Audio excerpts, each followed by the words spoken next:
Hey weirdos, I'm Ash. And I'm Elena. And this is Morbid.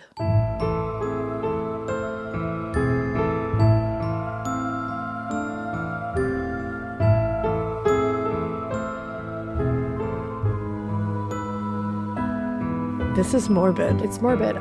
Wait, at the top of the show, I have an apology. Whoa. I never listen to Morbid because, I don't really enjoy hearing my own voice very much. But I listened to the intro of a couple episodes yesterday. Just the intros are my favorite part.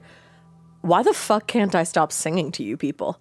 Oh, you love to sing. I do, but Yeah. every intro lately is me singing horrifically, and I'm like, we might lose listeners. Our downloads might be down. I was like, oh god. I'm going to get cited for this. I didn't even know that you did that much. I think there was 3 in a row where at first it was J-Lo, then it was, you got the baddest ideas. I won't sing it. See, here you go. I know, I can't help myself. I'm I like a love fucking it. theater kid. I think it's great. I hope that other people feel that way because I was listening and I was like, oh no, I'm ostracizing my I think community. people like it. I hope so. Personally. Well, if not, take me away in a drone. Take me away. Yeah, what the fuck? Okay, so this is coming out in about 6 months. So hopefully It's more like a few weeks. by everyone. then, if we figured out this drone situation, because where you guys are in the future. So right now where we sit, Yeah. we're in the thick of it. It's not even Christmas time yet. Right We're in now, the thick of it right now. it's December 13th at the moment. We're in the thick of drones. It's Friday the 13th It's right Friday now. the 13th. Happy Friday the 13th from the past. And it's a wintry Friday the 13th. Something about that just gives me the ooh. You know what other day it is today? What? Dorinda Medley's 60th birthday. Oh, well, my goodness. Happy birthday What to a the day. queen. What a day. Happy birthday to the queen. To the queen But anyway, back herself. to the drones. What's your theory? Give me a theory. That's the thing. I don't have one. I do. have no idea what's going on. I think. And I think the government does know what's going on, Yeah. but they're not telling us. Don't get the and I just government want to know involved here. why. I think it's people who are. I think it's aliens who have inhabited the earth I think that would be and they're like leaving. I think that would be sick. I think that Me would be too. awesome. I don't know if that's it. Well, I nobody think it's knows. something much more Sinister vibe. sinister and mundane. It's going to be something that's much more like, oh, it's that. Yeah. I don't think it's going to be like, oh, fuck, it's aliens. Because I think we'd all, at this point in our lives, I think all of us would be like, welcome. Welcome. Let's Yeah. go. Well, we already know they're in the ocean. Yeah, so I think everybody would be psyched about that. What do you I know guys I would. think? Oh, I'd but be- I'm like, I don't know. Do you think it's possibly like another country, I don't know. like spying or something? Who the fuck knows? Literally The government nobody, does. not even the FAA. I feel like somebody knows. There was an interview, I was just showing it to Elena. It was with I think it's a New Jersey representative. I forget his name. But he went to this meeting about it and he walked out of the meeting because he was like, they don't know nothing. It's amateur hour. It's amateur hour. I was crying. It's like they have me drive here 2 hours and they just tell me they don't know what's going on. It's biggest like waste valid. of 5 hours. Valid. I love that, man. I too would be angry if I drove in New Jersey traffic Yeah. to get to somewhere for them to say we don't know what's going on. Well, now, I'd be like, this could have been an email. now everything could have been an email. Truly. God, people just trying to show their importance everywhere. But now they're in Massachusetts. I know. That's the thing. I'm like, well, hey. Yeah, they spotted them in East Hampton last night, which I feel like is so, I feel like it could be aliens because remember that whole big UFO in Great Barrington? Yeah. You never That know. whole big UFO. That whole big UFO thing, the uncovered bridge or the covered bridge? The uncovered bridge. Is it covered? It's covered. It's covered. The covered bridge. Yeah. I've never been there. It The freaks me out. uncovered bridge. That'd be a good book. It would We be. uncovered this the bridge. uncovered bridge. Like you discovered it. Hey, workshop that. Then we'll float that around later. I might have just given you a good idea. Did. But yeah, there was a whole UFO incident. You are correct. And that, We should cover yeah, that. I know that would be a good one to cover for Yeah. sure. I think that's on the docket somewhere. We love the Burks. The Berserk shears, if The you will. Berserk shears. Right back to Dorinda. I can make anything Bravo Look at that. We coded. circled right back around. Anything. Yeah. It's the new year where you are, everybody. And I'm looking forward to it. Personally, I've been looking forward to this new year for a long time. I think this is my favorite number is 5. Yeah, It's got a is 5 great in it. number. I do love a new year with a 5 in it. There you go. And I just think it's going to be a great year. Lots of things are planned. Yes. Lots of exciting things. Yes. Lots of big changes. Lots of big new things. Yeah, exciting things. That you guys can look forward to, we can look forward to. Yeah. I'm psyched about it. I literally There's a lot of good cannot wait. books coming out. There is. Next year, like Grady Hendrix has a new book coming out in the beginning of the year. I've got it on pre-order Witchcraft right for now. Wayward Girls. And it's big. Babes That Got an Arc. And it's big. real good. I know. You bitch. So good. I can't wait. It's so good. Chuck Wendig has a new book coming out in like April, I think. The Love Staircase that. in the Woods. Love that. So fucking good, guys. That book that we just did for our book club with Sabrina and Corinne, Wayward, you guys have to read that. So good. It's by, I think her name is Amelia, but it's with an E. She's coming out with a new book, and I am assuming it's probably going to come out in 2025. Sirens. Let me see if there's a release date on it. Yeah. I'm really excited for that. She said it's going to be like folklore-y almost. I love that. Like a folk horror situation like Slewfoot is really, I love that. And guys, if you're feeling like, I'm telling you, it's a good book will get you on that path of just wanting to gobble up a million books. Yes. It really will. Sirens is expected to come out April 1st, 2025. Oh, so the beginning of the half of the year like really has some Look at the cover. some bangers coming out. I love the cover. Yeah, I mean, let's go. Amelia Hart. Yeah, like, Amelia Hart. Let's go. Sirens. Buy their books. Buy mine too while you're at it. I mean, butcher in the round. Hey, 2025, you never know what could happen. You never know what could You happen. never know. Maybe another installment of Ren. You never know. Please? You don't know. I don't know. You Who know. knows? I have no idea. I don't even know what time is. She's a, what do you say it is? A flat flat circle? circle. Yeah. What does that mean? It's just like nothing. Like it just is in on itself. Oh, I like that. Yeah. All right. Well, that's a lot of banter, and I enjoyed it. Again, it's my favorite part of the episode. There you go. But I'm going to be talking to you guys today about something, a wild case. We briefly mentioned this case when we were doing Crime Countdown. It was like amongst one of the numbers as we were counting down. Yes. Michael and Suzan Carson, the San Francisco witch killers. Fascinating case, simply because these two are characters. Yeah. Like, they're real people, obviously, but It's they're a crazy set of just I don't even know how to describe it. It's just even just that Crime Countdown little blurb we Yes. got was like, I'm sorry, what? It's when you just said I don't even know how to describe it. It's indescribable who they are because Literally. they're like a mishmash of their own making, and it's also a tragic case because a lot of young people who didn't need to lose their lives did. So let's get into it. On the afternoon of March 7th, 1981, San Francisco detectives were called to an apartment at 825 Schrader. This is so hard to say. Schrader Street. Schrader? Oh, that is hard. Schrader Street. It's going from sh to str. Yeah, that's hard. But in the kitchen of the basement apartment, 23-year-old Karen Barnes was sprawled out on the floor. Her head was lying in a pool of blood, and the rest of her body was wrapped in a heavy blanket. Oof. Whoever had killed Karen had left her body there in the corner of the room, stuffed between the counter and the stove. Oh, Just that's so chilling. Yeah, like very careless. So upon his initial examination, the San Francisco coroner at the time, Dr. Boyd Stevens, Boyd determined that Karen's skull had been crushed by repeated blows from a blunt instrument. Ugh. She had also been stabbed 13 times to the left side of her face and her neck. You know what? When you hear something like that, I was thinking about this the other day. I think a lot of times people become, I think the whole world is desensitized to so many things right now. Big time. That I think when you hear like hit repeatedly with a blunt object in the head and like stabbed 13 times, you're like, whoa, that's crazy. Sit with it. Yeah. Sit with it for a second. Think about what that entails. Move if you your really arm. sit there and think about what that entails, these kind of things will fuck you up so much harder. And I know that's probably not what everybody wants, but that's a lot. Well, to understand the gravity of a situation like that, move your arm 13 times. Yeah. Your arm's going to get tired. And imagine being on the receiving end of that. Exactly. And after you've already been struck in the head however many times. Exactly. Like it hit me with one of our recent cases that I was like really in my head going through how much time it takes and like what that would be like to go through. And it's like, you got to do that. It's overkill. Yeah. It's overkill. It's absurd. But the coroner wouldn't know for sure until he completed the autopsy. But Dr. Stevens was fairly confident that the cause of death was the, quote, moon-shaped cranial injury that had crushed Karen's brain. God.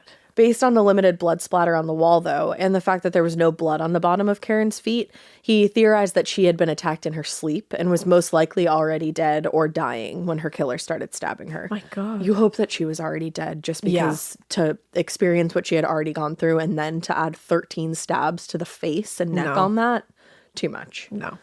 Based on the state of rigor mortis, though, he did conclude that Karen's body had been lying there in the kitchen for about 2 days. Wow. Just all by herself. Just 2 days. To Detective Carl Klotz, the entire scene felt very odd.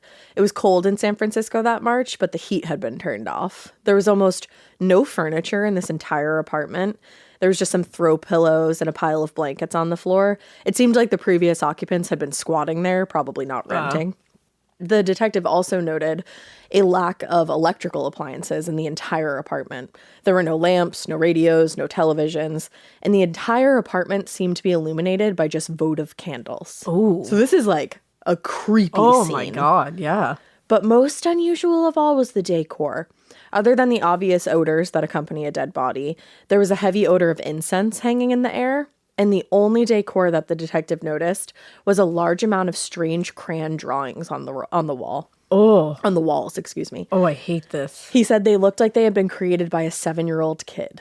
Oh. And on one of the drawings, Detective Klotz noticed a signature that read only Susan in all capital letters. I hate this. Yeah. And they were not drawn by a 7-year-old, Okay, good. everybody.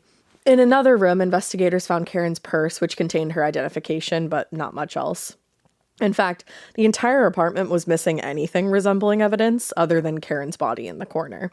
It looked like somebody had thoroughly cleaned and emptied the apartment before police even got there. Wow. So speaking with the landlord, Detective Klotz learned that the apartment was actually in the process of being renovated, so that was why there was like a lack of objects and any kind of lived-in feeling. Makes sense. But unfortunately, the landlord did not know a lot about Karen Barnes. She had moved in a few months earlier. He said she spoke with what he thought was a Southern accent. Maybe she was from Georgia, he presumed. When she moved in, Karen told the landlord that it was, quote, against her religion to handle money and that the welfare department would handle her affairs. Interesting. Yes. The statements obviously seemed a little strange. Like, that's not something you're going to run into every single day. But this was San Francisco. It's like during the time where hippies are like, you know, changing shit and whatever. And you're not going to like question something like that. You're like, okay. And also as a landlord, I'm sure you're like, as long as I get paid, I don't care who gives me you're the like, money. sure, whatever. So, whatever. Otherwise, the landlord said that Karen had been a mostly responsible tenant in the short time that she lived there. But he did say one time recently he saw, quote, and this is a quote, 2 trampy-looking hippies sneak out of the apartment in the early morning. But he said he didn't get a good look at either of them, and he wasn't really able to recall anything distinct about either of them. Interessante. Now, nobody in the building had heard or seen anything strange coming from Karen's apartment in the last few days, so Detective Klotz and the other homicide detectives started the slow and very painstaking process of trying to reconstruct Karen's history and current lifestyle from what they could deduce from friends and acquaintances. Most of those friends and acquaintances interviewed early on in the investigation didn't have much to offer to investigators, but eventually Detective Klotz did find his way to Randy Jacobson and Marcia Moscow, and they were a couple that Karen had been staying with just before she moved into that apartment where she was found. Okay. According to Randy and Marcia, in the weeks before she moved into her new apartment, Karen had been spending a lot of time with a couple that they only knew as Michael and Suzan. Randy and Marcia said the couple were transients, they were traveling up and down the California coast, they were selling weed, and they grew that weed in Humboldt County, which I think was in your last case. Yeah, it was. Yeah, lots of weird California Why does that names. keep happening? Suzan and Michael had described themselves as Muslims. Spoiler alert, they're not. Yeah. They cherry-picked certain things from different religions and, like you Made said, their bastardized own them. really, like... Twisted religion, yeah. But according to Marcia, anytime they stayed at Randy and Marcia's apartment, quote, the stringy-haired woman spent half her time in the closet talking to Allah or meditating in the bathtub with her husband. Interesting. So they're strange characters. Yeah. She also said that Suzan and Michael explicitly rejected more modern aspects of society, like driver's licenses, social security cards, and even electricity. And they spent probably 99% of their time talking about the dangers of witches and witchcraft. Huh. Rude. Rude. Rude, personally offended. It seemed that anybody who had spent time with either of them strongly encouraged Karen to keep her distance from this couple, but she never seemed to take anybody's concerns too seriously. Now, when Detective Klotz was able to get a hold of Karen's mother, Barbara Miller, just a few days later, it turned out that Karen's landlord had been right. She was from Georgia. And according to her mother, after graduating high school just a few years earlier, Karen sold her car, and she and her friend Debbie headed out to California. She had dreams of becoming an actress. Of course. Which just ruins you. Yeah. She spent a few unproductive months in LA, and then she made her way to Santa Barbara to she found a job as a housekeeper. And Barbara told Detective Klotz that Karen was just fine in Santa Barbara. She said she had a steady job, she was taking acting lessons, she even started dating this nice guy. But unfortunately, all of that fell to the wayside when a friend talked her into moving to San Francisco with them.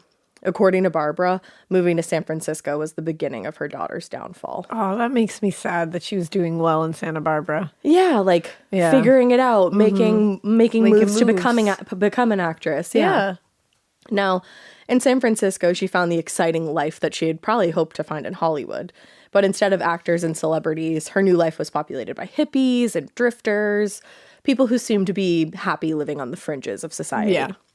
Just a few months after moving up north, Karen was hitchhiking when the driver of a truck that she was riding in fell asleep at the wheel. Ooh. So the truck ran off the road essentially, and she was thrown from the cab of the truck. She broke her pelvis in the process, which sucks. And the injury sent her back home to Georgia to recover. Now, for Karen, this move from her exciting life in San Francisco and back to a slower life back home in Georgia. Very different. Very different, very difficult, and ultimately just not a transition that she was going to make long term. So as soon as she was well enough to get back on her feet, she made her way back to San Francisco. Throughout the rest of 1980, Barbara's communication with Karen was pretty sporadic, and even when Karen did call, there was a chance that she would be high or drunk, she was partying a lot. Yeah. And their conversation would quickly devolve into an argument, probably from Barbara's concern. Yeah. So that being the case, Barbara was hopeful when Karen called in early January 1981 to tell her that she decided to get her life together and that she found this new apartment that she was planning to share with a young couple. Barbara was like, okay, that sounds nice. Yeah. And Karen told her mother that her new roommates, Susan and Michael Carson, were very religious. But aside from that, she didn't offer any more information. But her mom is hearing this news. And she's used to hearing from Karen when she's under the influence of something. Yeah. And now she says she's got this new apartment. She's met this couple. They're religious. She's probably like, okay, maybe you're slowing down, you know? Yeah. But the last time Barbara talked to her daughter was on Valentine's Day, which also happened to be Karen's birthday. And by then, whatever hope or optimism Barbara had sensed in Karen's voice the last time they talked was completely gone. Oh. She recalled Karen telling her, Mama, this is haunting. She said, Mama, I have this feeling I won't ever live to see 30. I just have a funny feeling. And when I have feelings like this, they usually come true. I can't imagine being a mother and hearing your child say that to you. No. I don't know how you recover. And just the fact that she knew that in somewhere in her body and mind. She just knew. That's disturbing. Yeah. Barbara tried to convince Karen to come back home to Georgia. Oh. She was like, we'll figure it out. Come home. We'll get you back on your feet. And what a good mom. I know. Barbara really tried. She's like, I'll take care of you. Yeah. But Karen said no. She said she wanted to stick it out in San Francisco for just a few more months to see if she could turn things around for herself. No. According to Barbara, she was having a hard time hearing her daughter during that last phone call because there was a lot of background noise going on wherever she was calling from. And eventually Barbara was like, where are you? And Karen said she was in a payphone booth at the back of the restaurant and said, don't worry, they can't find me back here. Okay, that would fuck me up. The statement was confusing, first of all, and obviously alarming. But when Barbara asked what the fuck she meant by that, Karen just quickly changed the subject. And very shortly after that, they said goodbye and ended the call. That's so chilling. They can't find me back here? The last time she ever spoke to her. She tells you she doesn't think she's going to live to see 30 and that whoever can't find her where she is. Yeah, that's really concerning. So to Detective Klotz, the story was a pretty familiar one. Small town kid moves to California, has got these dreams of making it really big, find out that things are a lot harder than they anticipated. He'd heard that before. Yeah. But the call with Karen's mom had not been entirely unproductive. He did manage to get the names of Karen's mysterious roommates, Michael and Suzan Carson. He had a last name now. So the more that he and his partner asked around, the more they discovered just how many people disliked Karen's roommates. Karen's friend Katie Hudson told investigators, "I can't stand to be in the same room with that woman. Susan embodied evil." Oh, fuck her. Yeah. And Katie's boyfriend, Greg Brewster, kind of saw Susan and Michael in a slightly more sympathetic light. He agreed they were very strange characters, but he said he also found them interesting.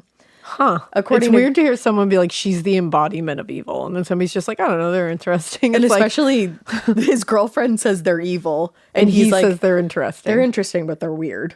Yeah. Yeah. According to Greg, Michael Carson had written a manuscript titled The Way, which he wanted to have published eventually. The book was like sort of an autobiography. It detailed how he and Susan had met in Arizona in 1977, and then they embarked on this backpacking trip to Europe. Backtripping. They probably were backtripping. They 100% were. Because, yeah, they were. They went backtrip.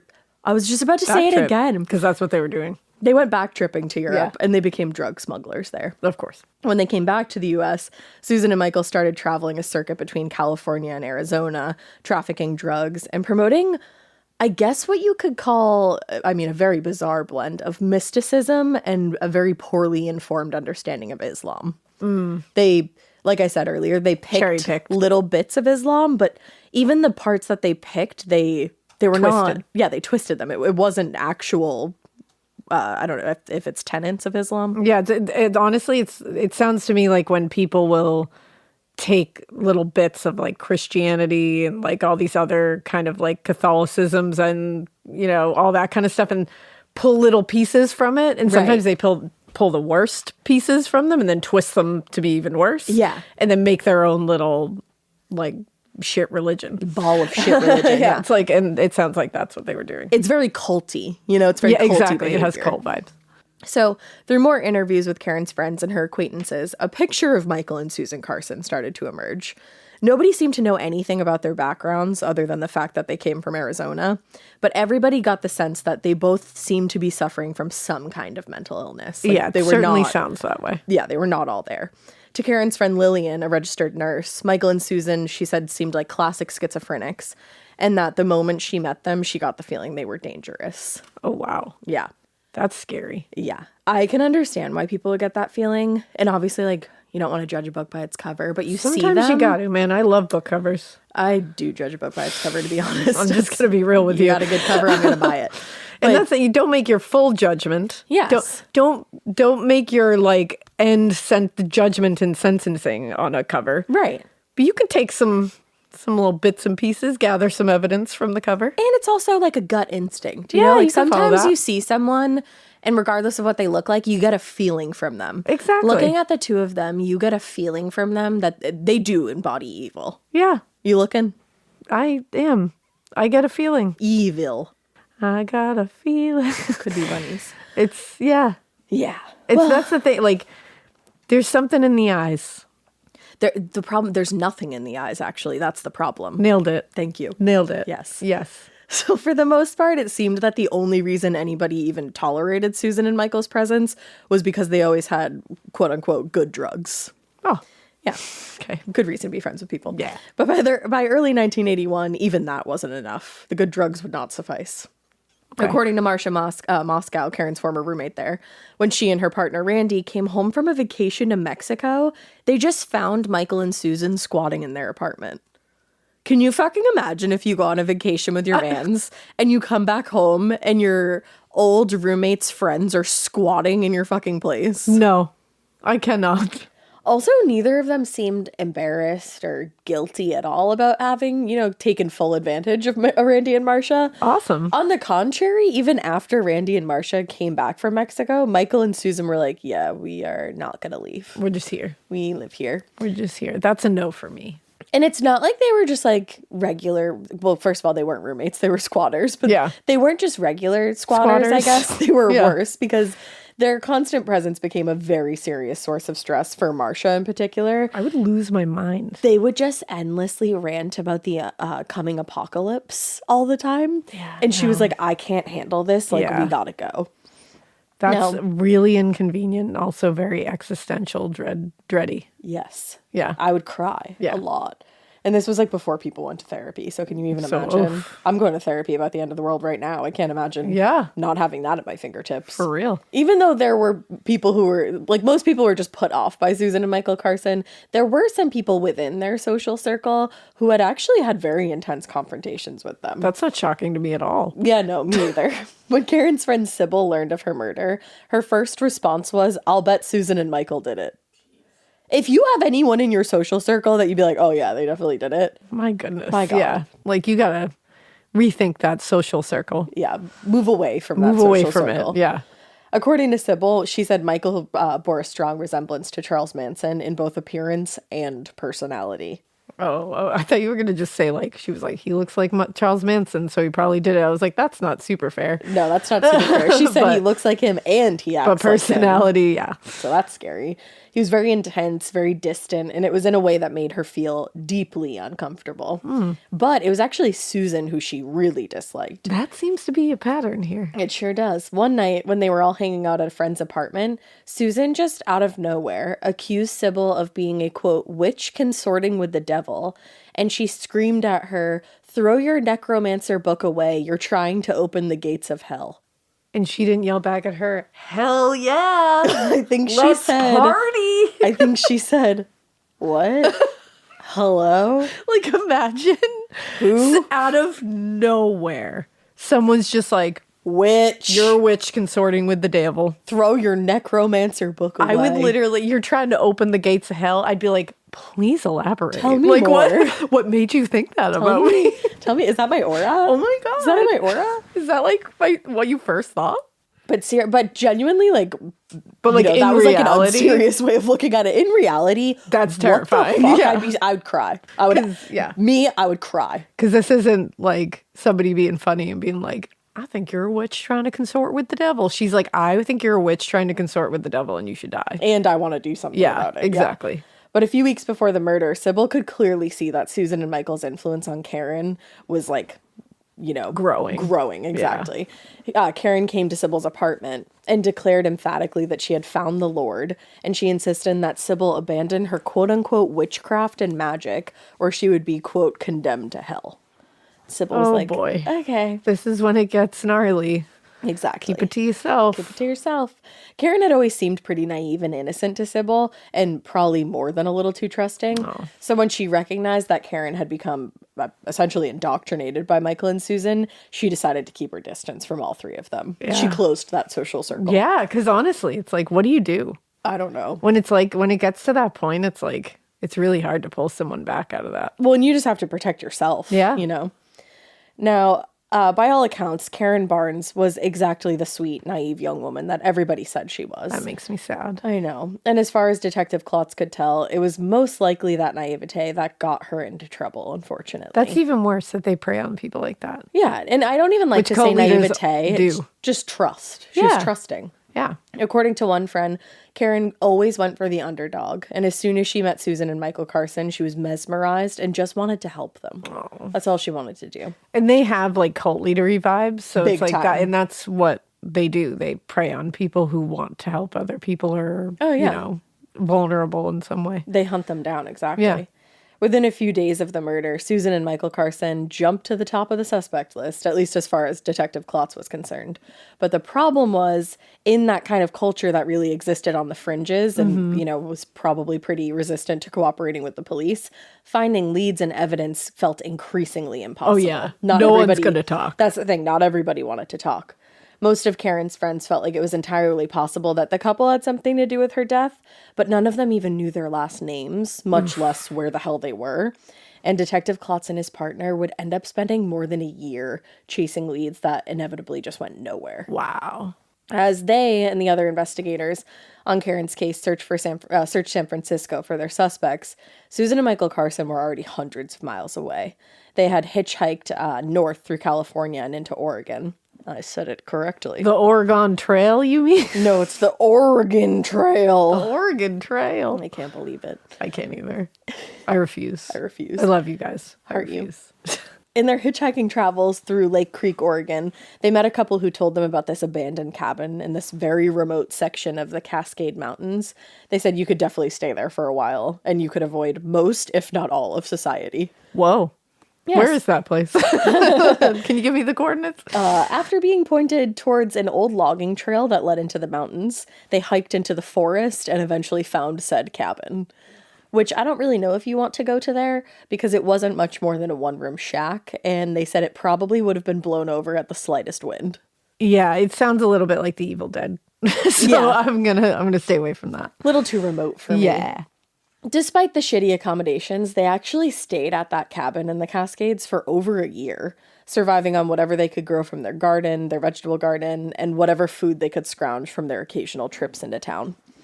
During this period, and obviously I think because they were so isolated, their paranoia and their bizarre belief system just continued to grow. Because think about it, they are in an echo chamber of their own twisted beliefs, just being echoed back at them over and over and over. And intensified. I'm sure they're trying to one-up each other with their... Yeah, no counteracting ideas either. It's all the same. It's like, let's just keep feeding it. It's yes and. Yes. It's their scary improv. Absolutely. Yeah. And the other thing is, they were emboldened by the fact that so far they had gotten away with murder. Yep, that's always the case. All throughout the year, Michael kept an eye on the regional newspapers, certain they would be named as suspects in Karen's death, but he never saw the slightest hint that the police were searching for them. And even on his occasional trips back to Los Angeles or San Francisco, where he was sure he'd hear something, seemed like nobody suspected either him or Suzan as the killers. Damn. So in the winter of 1981, after an altercation with a couple who lived in a cabin further down the mountain, who Suzan had accused of worshiping Satan. That seems to be her thing. Yeah, it's kind of her vibe. That's kind of her vibe. It's like what she does. Michael and Suzan decided, maybe it was time for them to move on from this cabin. Since they'd been vigilant about checking the papers throughout the year, they were, again, very confident that they weren't suspects in Karen's murder. So they found no reason why they shouldn't return to California, or at least move around the Pacific Northwest freely. Eventually, Michael and Suzan made their way to Alder Point, which is a tiny town in Northern California. The population is less than 100. Whoa. Yeah, or at least it was at the time. That's interesting. To go to a place like that? Yeah. Where you're going to stick out like a sore thumb. Like they know everybody there, probably. I know. Interesting. Interesting choice. Mm. But in the past, Alder Point had been known as a stop along the Northwestern Pacific Railroad. But by the 1970s, any industry that had been there was long gone. And all that was really left was a few weed farms deep in the woods. So I think the thing that they figured was, weed is illegal at the time. Yeah. Nobody's really going to bother anybody around there, That makes sense. Once there, Michael and Suzan found work on a marijuana farm, and they spent their days harvesting, tending to the crops, hauling the plants back to the farmhouse to be processed. As enthusiasts of drug culture, the work was satisfying for them. They both stayed happily on the farm for months. In fact, they probably would have stayed there for forever if it hadn't been for Clark Stevens. Oh, man. Clark Stevens was a friend of one of the farm workers who would periodically come from San Diego to Alder Point to transport the drugs. He actually had been arrested in LA and was bailed out by the farm's owner, John Walker. And in exchange, Stevens signed over the title to his truck to Walker, and Walker brought him on as an informal partner in the farm's business.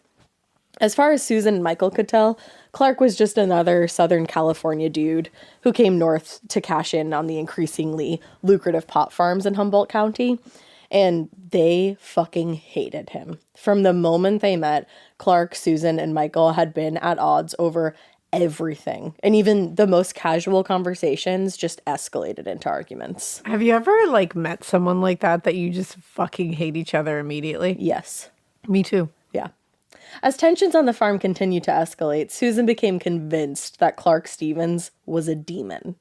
And I know that sounds funny. No, she genuinely thought he was a demon. Because this is religious mania kind of situation. No, this is not I think, I've thought someone's a demon before in a funny way. Totally. Being they're a demon. They say demonic things. They're the worst. Yeah.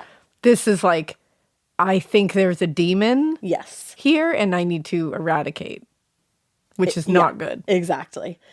It's sad because obviously there's some kind of unchecked mental illness there. Absolutely. But it's like you wish that there was people around her that were like, hey, or people around them that were like, hey, you need help. Yeah. Like, and I'm sure there were, but they just ignored it. So things finally came to a head in early May of 1982 when Clark came back to the farm after being thrown off the property just a few days earlier. He was thrown off the property for assaulting his ex-girlfriend, which is not great. But John Walker, the farm's owner, had gone into town that morning, which meant that Michael and Suzan were watching over the farm in case of any unwanted visitors. At first, when Clark got there, Michael said he tried to resolve the situation calmly, telling Stevens that he wasn't welcome on the farm anymore. But when Stevens wouldn't leave, he said things escalated, and of course, after some strong encouragement from Suzan, Michael drew a .38 caliber pistol from his waistband and pulled the trigger. But the gun failed to fire. Oh. Now aware that he was in serious danger, Clark Stevens ran at Michael to try to probably disarm him. But Michael fired a second time and sent the bullet through Clark's lower jaw. Oh. So he immediately fell to the ground. And with Clark on the ground, Michael approached and shot him a second time in the torso and then fired a third time, hitting Clark in the head just behind the ear. Holy shit. Later, Michael and Suzan would claim that they killed Clark Stevens because he was a, quote, demon and a, quote, petty witch who wanted to live off of Suzan's life. This is fucked up. No, it's deeply disturbing. But they acted quickly to cover up the murder. They buried Stevens' body in a pile of chicken manure. See, and this is where things this is where insanity pleas and all that stuff are so difficult and so complex and so layered. Because, you think of, we shot him because I was convinced he was a demon and that he was a petty witch who wanted to live off of Suzan's life. You look at that and you go, okay. Insane. Something's really off here. And these are two literally sick people. And this isn't like they just said that to get some kind of insanity. It's like they've been thinking it for a long time. They just said that all along the way. But then you look at people covering up what they've done and you say, well, then you know what you've done. And then when you look at chicken manure being what they chose, I'm like, you chose that. You chose manure for a reason. Absolutely. And to me, that's evil. You're evil. You just happen to also have a mental illness. Yes. Yeah. It's crazy. Well, and then they went even further. They set fire to the pile to try to destroy the body. And then they just went back to the farmhouse, and they found that several of Clark Stevens' friends from LA had arrived and were looking for drugs. So they told the group that he was out and he wouldn't be back until later, which again, you know where you're covering up for your shit. But the group decided to stay and wait it out. So days passed with no sign of Clark, causing even John Walker, who was the one who threw him out days earlier, to become suspicious. Yeah. Clark's truck was still parked at the house, and it had a dead battery because that was why Suzan and Michael didn't move it. It had a dead battery. And it seemed out of character for him to just disappear on foot. So John Walker sitting there like, what the fuck is going on? Yeah. And in the days that followed, Michael and Suzan just acted like nothing had happened. And they downplayed Clark's disappearance as typical for a quote-unquote junkie. Yeah, so this is, if they really thought he was a demon, they would be like, we killed a demon. Exactly. They wouldn't be trying to cover this up because they did something good. They killed a demon. Exactly. So the only thing they did have going for them was that nobody wanted to draw attention to the authorities, so reporting his disappearance to the police was out of the question. That's crazy. Yeah. Still, the idea of going to the police, though, had been mentioned, and it was enough to make Michael start getting paranoid. So about a week after Clark Stevens' murder, Suzan and Michael told John Walker that they decided to move on and just gave him some story about needing to make more money. Damn. So then they got the hell out of there. They got the hell out of Dodge. They went back to Oregon, where they stayed in a cave for a few days. Jesus. A cave, before deciding that they probably needed a better plan. Eventually, they decided that Michael should head to LA, and assuming that there was no sign the police were looking for them, they would return to the city. So Michael made it to LA in late May and was almost immediately picked up by the police, but just for hitchhiking. The officer who stopped him patted him down for weapons, but whether because of his inexperience or discomfort, he didn't bother patting down the area near Michael's stomach and groin and didn't find that Michael was carrying a .38 caliber pistol in his waistband. Babe, where do you usually keep a weapon like that? And also, like, in your you're waistband? a full-blown kidding me? officer, and you took the time to pat him down for weapons, but missed a fucking 38 caliber pistol At his waistband of at all his places? waistband. Hello. Like, come on. Still, Michael assumed that they were picking him up for Clark or Karen's murder, and this was the end for him. But he was shocked when a few minutes later, the officer let him go. It turned Wow. out that the police were searching for a rape suspect who matched Michael's general description. Oh, damn. But when it turned out to not be him, they just let him go without any further questions. So to Michael, the fact that he had not been arrested or even recognized when he was picked up by the police was thanks to some kind of divine intervention. And he took it as a sign that he and Susan were safe to start moving back towards Southern California again. But the timing, couldn't have been any more perfect. As the couple got back on the road, John Walker's dog started digging through a pile of ash and manure on the farm. Oh, damn. And eventually unearthed a scorched human skull, which he brought back to the house for Walker to discover. Imagine your dog just bringing you a scorched human skull. No. That would be... Life-changing. Yeah, you don't come back from that. You would never be the same. Ever. No. And by that point, there were two predominant theories about Clark's death. Either John Walker had killed him or Michael Carson had done it. Damn. And given that the body was found on his property, John Walker thought there was a pretty good chance that he would be the one to take the fall for the murder if he tried to cover it up. So despite the risk to his operation, because remember he is operating a weed farm, which is illegal. Yeah. Still, he reported the discovery to the police. So he did the right thing. Damn. The fire had completely devastated Clark Stevens' remains, but remarkably, his wallet somehow survived the fire, and that allowed investigators to identify him without much trouble. Wow. Yeah.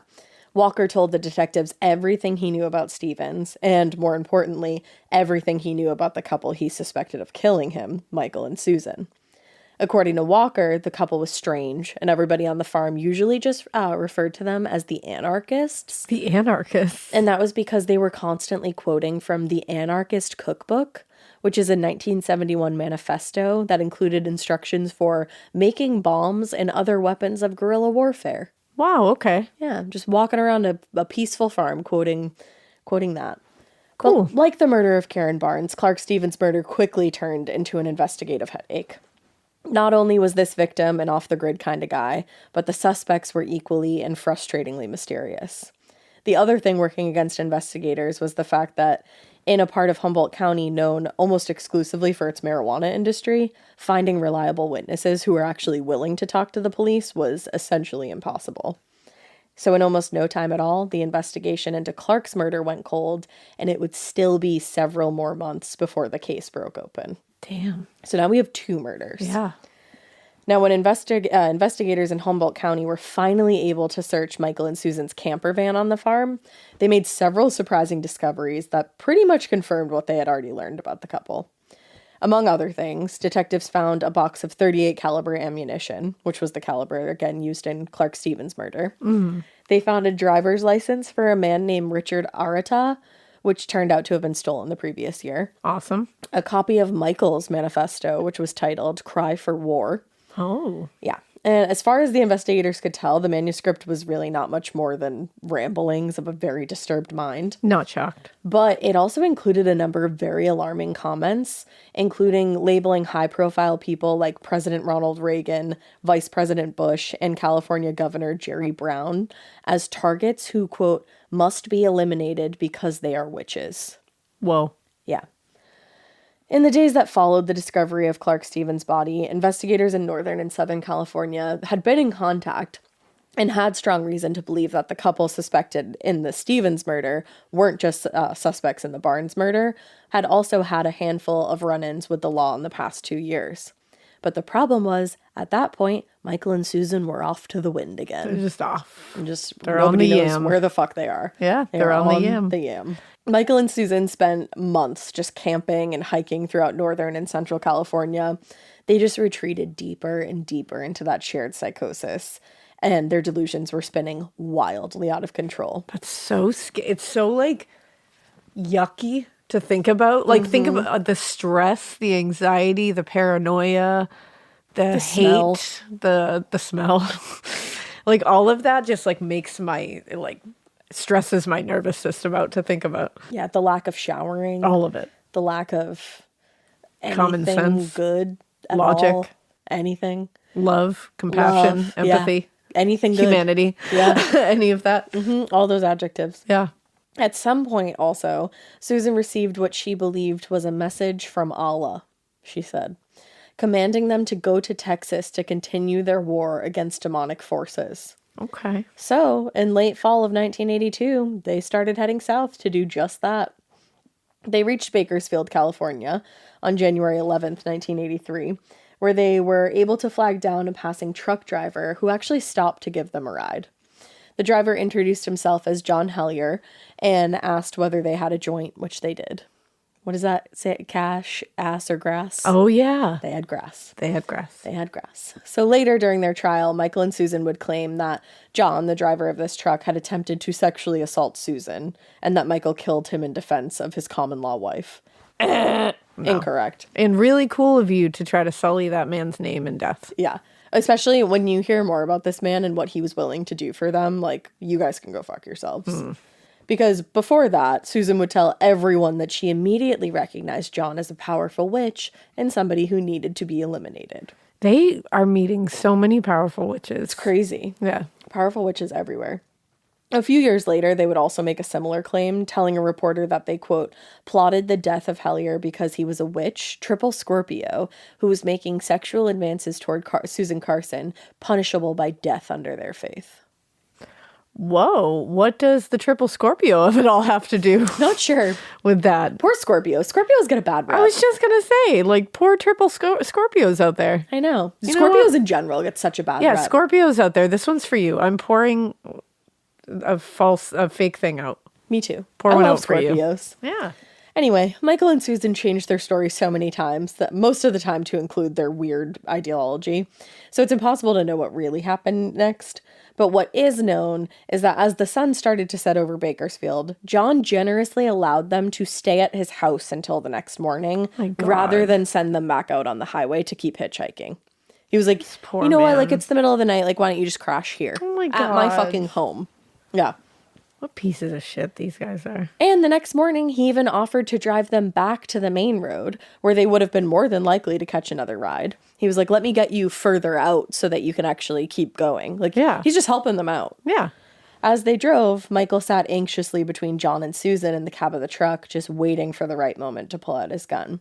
Because the previous evening, as they just laid next to each other being fucking disgusting, Susan made it very clear to Michael that Jon was a demon and a very powerful witch, and that they Whoa. needed to eliminate him. So wait, he's a demon and a witch? Both. Those are not two separate entities? No, they're different. They're the same? Demon, witch, triple Scorpio. Three All the different same things. thing. Oh, I thought it seems to her like it's all the same thing. It's one guy. It's like they're even scarier if they're all three, Wow. you know, Who would have known? I think. I thought demons and witches were separate. And I didn't even put Scorpios into the equation. Well, silly mistake you made. I know, I'm crazy. Silly mistake. So the time finally arrived as far as Susan was concerned. They needed to do it that night. Yeah. But Michael was reluctant to do it right then. So the next... Since they're staying in his home. Yeah, exactly. I guess he just didn't want to murder a man in his own Yeah. home. But the next morning, when Jon started to slow down as they approached just a roadside fruit stand, Michael finally produced the .38 pistol and pointed it right at Jon. After a few seconds of confusion, Jon slammed on the brakes and turned off the ignition and jumped out of the truck to run. But Michael was fast behind him, and once outside, they both started fighting in the grass as Michael was just trying to aim the pistol. So they're just like rolling around in the grass, and Jon's trying to fight him off. As they were just wrestling on the ground, Hellyar spotted the guy operating the fruit stand, and he yelled to the kid for help, but the teenager just stood there and stared at them in awe. Oh, come on. And it's like, I understand being scared Yeah. in that situation, but like, you gotta do something to help here. anything. I don't Just know what. Run the opposite way for Yeah, help. do literally anything. Now uncertain that he could overpower Jon himself, Michael yelled to Susan for help, asking her to stab him. My God. And Susan ran over and did her best to, but since they were moving so quickly and sharply, she wouldn't have been able to stab Jon without potentially stabbing Michael. So instead, she tried to stick her finger in Jon's eye to my blind God. him, but she unintentionally ended up jamming her finger into his mouth, which he bit down super Good. hard on and nearly severed her stupid finger. Hell yeah. Yeah. After losing control of the gun, Jon managed to push Michael off of him and ran to the truck to grab his toolbox, probably trying to find something to defend himself. But as soon as he reached the toolbox, Michael fired a shot. The bullet grazed Jon's head and he dropped his toolbox. In an attempt to flee altogether, he ran around the side of the truck and unexpectedly ran right into Susan, who knocked him to the ground. And he was just laying helpless in the grass at that point. Michael approached and shot him twice in the head. That's awful. Yeah. And he was so desperate fighting for his life. And imagine, helping all these he did people was help them. Yeah, and that's what happens. And went out of his way to help them. That's crazy. So with Jon Hellyar now dead, the couple started walking back to the truck, and that's when they spotted a car slow down, which the car actually came to a full stop to investigate. Somebody in the passenger seat reached down and grabbed the toolbox off the ground, and then the car sped away. And the incident reminded Susan and Michael that not only had their crime been witnessed by that teenager at the fruit stand, but also by the driver of the car who stopped to pick up the toolbox. Yeah. And now it was only a matter of time before somebody called the police. Damn. Unbeknownst to them, somebody already had. While Jon was trying to flee the situation, a delivery driver passed the scene and witnessed Michael point the gun and shoot Hellyar in the head. Wow. Michael and Susan had not made it more than a few miles in Hellyar's truck when 3 Healdsburg police patrol cars caught up with them on Highway 101 after hearing an all-points bulletin that was put out by the Sonoma County Sheriff's Department. Susan and Michael led them on a wild high-speed chase. It changed directions up and down Sonoma and Napa counties. And in time, the Healdsburg officers were joined by officers from the Calistoga, I think it is, and St. Helena police departments, as well as officers from the California Highway Patrol. During the chase, one of the officers actually crashed his patrol car, and luckily the 2 officers were fortunately uninjured, but it just shows you how insane this was. Yeah. After 45 minutes of very dangerous pursuit, Michael pulled the truck off Highway 29 and actually lost control of the wheel, so they crashed into a ditch. Damn. Which is where they belong. I was just going to say, But get comfy.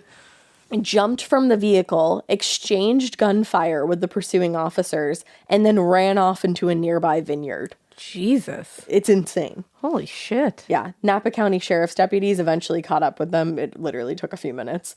And that was as they were trying to cross a shallow river. And finally, both of them were taken into custody with no further incident. Wow. Can you imagine?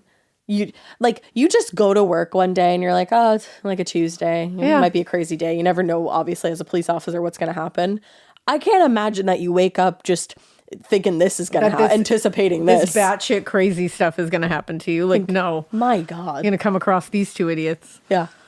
At the time of their arrests, Michael and Susan identified themselves to the authorities as married couple, Michael and Susan Bear. Oh. But it did not take long for the authorities to discover that their real names were James Clifford Carson and Susan Thornell Hamilton. What? Well, now, while Susan didn't quite rename herself, she was spelling Susan with a Z, but her real name was spelled with an S. Just, wow. Okay. She was just being different. Okay. Contrary to what they said, they also were not legally married, but they considered themselves common law husband and wife. In time, pieces of Michael and Susan's past would be unearthed, but those pieces didn't really explain the crimes that they were believed to have committed. Before meeting Susan, with an S, Michael lived with his wife and daughter in Arizona. He has a daughter? He has a daughter. And I don't name her. I think she has done press, but I don't want to name her if she doesn't want to be named here. So his daughter told a reporter in 2015, when my mom met my father, he was a nice Jewish boy. Wow. Picture this guy, just a nice Jewish boy. Yeah. And look at what he's doing now. Yeah. When his daughter was just 4 years old, I guess Michael started exhibiting strange beliefs and behavior that hinted at possibly an undiagnosed mental illness. Clearly. Yeah. But he never received any treatment. Oof. Even though I'm sure his wife and his family was urging him to. Yeah. But as a result of his increasing instability, the relationship between Michael and his wife started to crumble, and they ended up divorcing. Michael's daughter said, "No one could have foreseen this, especially how weird it got. Typically, your Jewish father doesn't convert to Islam, then to some weird religion where they grow pot and kill gays." Wow. Because that's what they said they were doing. And she was 4 when this all started to happen. He started displaying strange behavior. That's horrifying. And I think his wife was probably like, hey, we got to figure this out. Like, you got to talk to somebody. But Well, and it's even worse because it's like at 4. Sorry, I dropped my water bottle, everybody.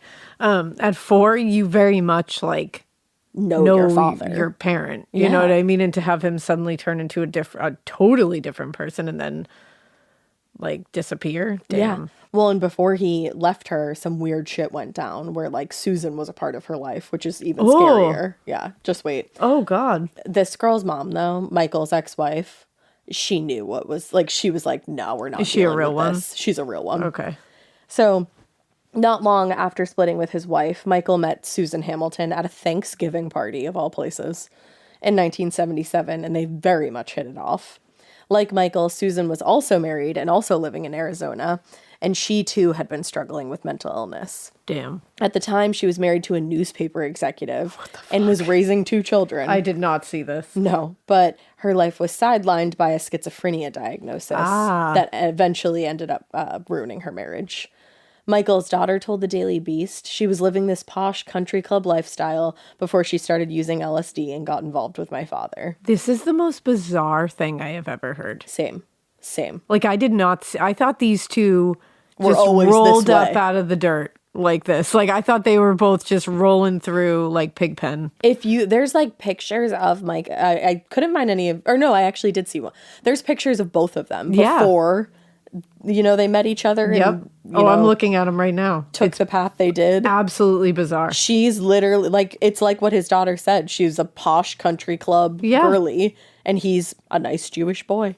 And also, his daughter is adorable. Yeah. I saw one photo where she was holding up a picture of them when she was little.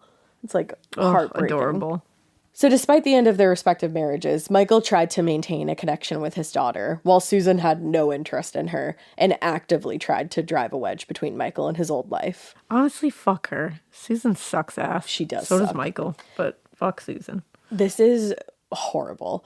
During their last visit in Arizona, Suzan actually attacked Michael's daughter. What? His daughter recalled, I asked her to rub my back before I went to bed, and she scratched my back and she said she was going to get the demon out of me.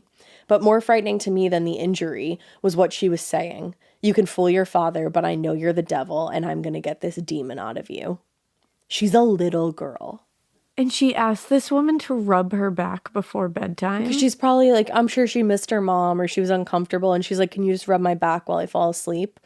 And this woman, it attacks her and tells her she has a demon inside of her. Fuck Susan. And fuck Michael for bringing this crazy bitch into his child's life. Yes. Fuck them both. This poor little girl, like, kids believe things and kids take things to heart. Like, this poor little girl probably thought she had a demon inside of her. And that she was the devil. Yeah. Like, what the fuck? That's all. I can't imagine what that would do to a child's psyche. Yeah, that would be it. I'd be like, fuck you. You're never seeing that child again. Well, the incident was the last motherfucking straw for the girl's mother, who severed all communication with her ex-husband and effectively went into hiding in order to avoid any future incidents like that. But I hate that they had to do that. Because of him being a complete dick face and her being a dangerous piece of shit. Yup.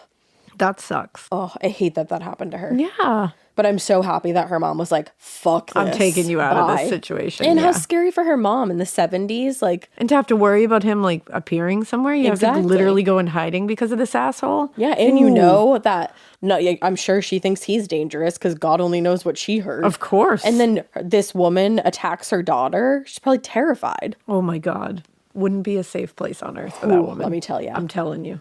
Not long after Susan's marriage ended, she and Michael left Arizona and they decided to travel to Europe. They were living off of her trust fund. She's a trust fund baby. Shut the fuck up. Susan has a trust fund, everyone. And so they go to Europe, they're backpacking, and they're just feeding on each other's increasingly bizarre beliefs and manic energy. They started experimenting with a variety of psychedelic drugs, which further distorted their thinking and exacerbated their shared psychosis. Because this isn't like drug therapy. This is them just dropping LSD all fucking and they're already very mentally ill. Like, you need a doctor, you guys. And imagine both of them have just abandoned their children. Yeah, he has a child and she had 2. Tripping balls in Europe with each other. And living off her trust fund. Well, like, just abandon their families. Yeah. What absolute Pieces of shit they were. Now, in time, they developed an ideology and belief system very unique to their existence, but they drew heavily on a very poor understanding of Islam and other world religions. Like we said earlier, they just bastardized a bunch of different religions. And cherry-picked what they wanted. Exactly. To just, be strange. They made up their own religion. They did. Yeah, they just took things from other religions. Exactly. And they took things and, like, twisted them and made them very...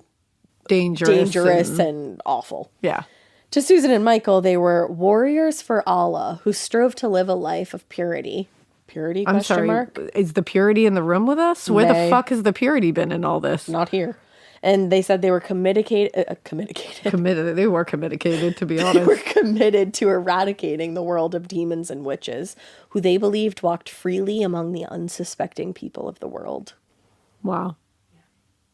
I'm not really sure how to respond to that. That's good. That means I think you're normal. Yeah. When they returned to the U.S. from Europe, they lived a somewhat nomadic lifestyle, traveling up and down the California coast and into bordering states. They were trafficking drugs and just living off the grid. Yeah, just abandoning their kids and just living off the grid. Yeah. Fun. And it was this lifestyle that put them into contact with people like Karen, like Clark, and John. All people who did not need to ever come in contact with these pieces of shit. No, not at all.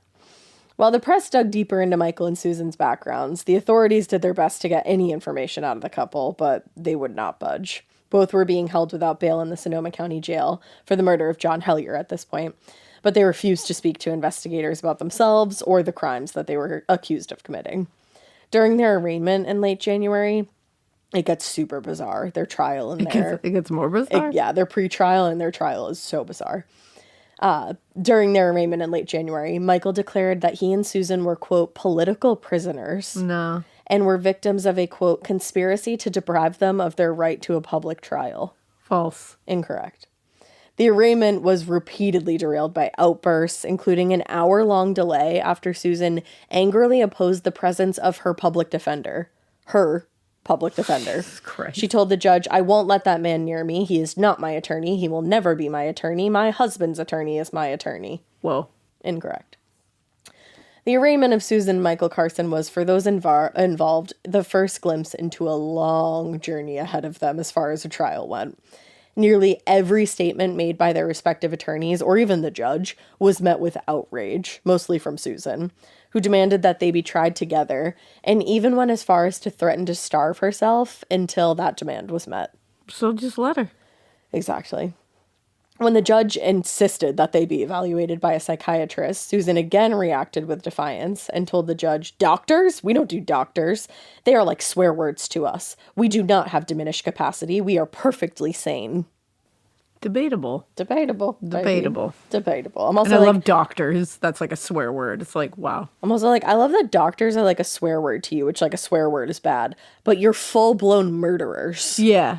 Hello? Like straight up murderers. Like you kill people. Like kill and plan to get away with it. Yeah. Murderers. But and plan the doctors are murder like swear ahead of time. words. Like you are murderers. Yeah. Yeah.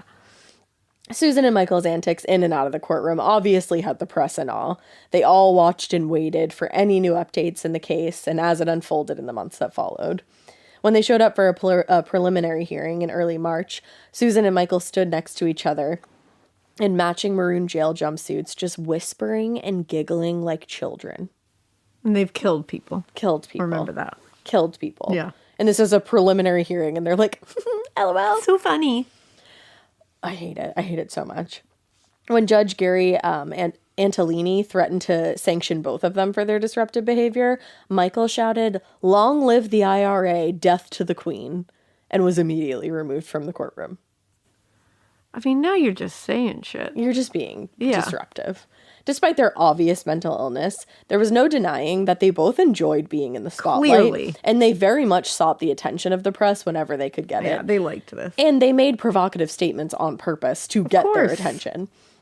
For example, when they complained to a San Francisco journalist that they weren't getting enough coverage in the San Francisco press, their statements only strengthened the investigation into their connection to the murder of Karen Barnes. They're like, maybe we did this. Yeah, like I want more attention. And it's like when you see like real mental illness, it's so different from this. Like, this is clearly mental illness. I'm not some saying they're sort. not mentally ill, but I'm saying a lot of this is attention-seeking behavior, and it's like, and a lot of that is sane thinking behavior. Yes, 90%, I Yeah. would say.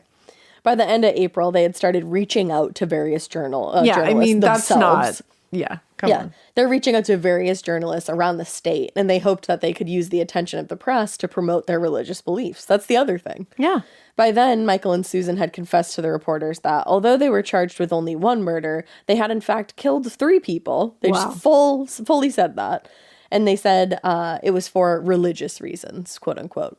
Can you... Sitting there saying it's for religious reasons. Yeah. You killed someone for religious reasons. I'm like, and then you're trying to convert people to your religion. What about thou shalt not kill? Yeah, that's apparently not part of theirs. Hello? Yeah. Like they I left said- that one out intentionally. Like I said, cherry picked. Exactly. And this is just awful. According to Michael, witchcraft, homosexuality, and abortion are all causes for death. And they were only following Allah's orders when they carried out their crimes. What does it say about abandoning your whole family or hurting a child on purpose and telling them that you were going to remove the devil out of them physically? They didn't pick that part. That wasn't in there? No, not in there. Not Yeah, in their but- special But witchcraft, subsection. being gay, and abortion. Yeah, let's do that. Totally. I'm also like, that's weird because no one you met seemed to have, I didn't, that wasn't part of any of the story. Yeah, I didn't see any of it. So what? Wow. In May, Michael and Suzan held a press conference where they confessed to killing Karen Barnes, Clark Stevens, and Jon Hellyar. Michael told reporters Suzan ordered each killing, as Suzan sat beside him and just smiled widely. She was like, yeah, I did. Oh my God. I want to punch her in the face. Same. Like, violence is not the answer, but I want to punch this woman in the face. Violence is not the answer, it's the desire. It's true. According to Michael, Clark Stevens had, quote, abused Suzan sexually. Nope, no evidence of that. And he said, therefore, he had to be killed. And despite their confession, when they appeared before a judge in mid-May for the murder of Karen Barnes, both entered a plea of not guilty. I'm sorry, what? Can we rewind to the press conference you held? Roll tape. Eventually, they would both rescind those confessions to all 3 murders and pleaded not guilty to all of the charges. Awesome. It seems like, obviously, the courtroom antics and outrageous statements were an attempt to strengthen the plea deal of diminished capacity. For sure. But I didn't seem to work. Yeah, it didn't seem to work at all. They were unsuccessful. In January 1984, Michael Carson was deemed mentally competent to stand trial in San Francisco for the murder of Karen Barnes. Judge Claude Parasso told a reporter he is articulate, this court cannot find that he's incompetent, and indicated that Michael had agreed to cooperate with his defense attorney. So it's like, it's also like once they realized that they weren't going to get any kind of plea, they slowed it all down. Of course. In May, Michael and Suzan went on trial before Judge Parasso and a packed courthouse. As had been the case up to that point, the trial was constantly derailed by the defendant's wild and usually incoherent statements. It featured several strange witnesses, including Maud Reinerston, a so-called good witch. That's a quote. There's those. Hi, yeah, you never heard of Glenda? No. Maud was hired by the defense to provide expert testimony on the subject of witchcraft. Oh. She explained white magic has to do with working with the forces of nature to heal, to create, and to make the most of your life. But on the other hand, she explained, black magic involves manipulating people by controlling their will. This is very West Memphis 3 when they had the guy who had a mail order degree on the stand. Yes. It made him say it several times that he had a mail order degree that anybody could get. And then they still somehow convicted all 3 of them. Yeah. Yeah. Yeah. Interesting. On June 5th, 1984, Michael and Suzan were both found guilty Thank of the goodness. murder of Karen Barnes, who they explained they killed with a frying pan in the kitchen after they claimed she, quote, used witchcraft to sap Suzan of her health, power, and beauty. Nah. I said, interesting. Nah. In their statement to the press following the verdict, Susan's defense attorney said, it's difficult to get a jury to believe in a defense of witchcraft. I mean, yeah. I'm like, are you sitting there saying that Karen was a witch? Yeah. Is that what you're saying? Are you like implying that? That's definitely being implied. At the sentencing hearing a month later, Michael and Suzan were both sentenced to 25 years to life. And when asked if they had anything to say on their own behalf, Suzan launched into a 40-minute rant where she paced the floor and flailed her arms wildly. And she screamed to the judge, I'm crying, so I don't care. Okay. What? They let her talk for 40 minutes? Yeah, I also was like, up. that's interesting because they don't always. Michael was similarly remorseless and told the judge, I killed a witch because it's the law of God to do so when you're first attacked. I tell you that I did a righteous act to save the life of my wife. Someday the Lord will set me free.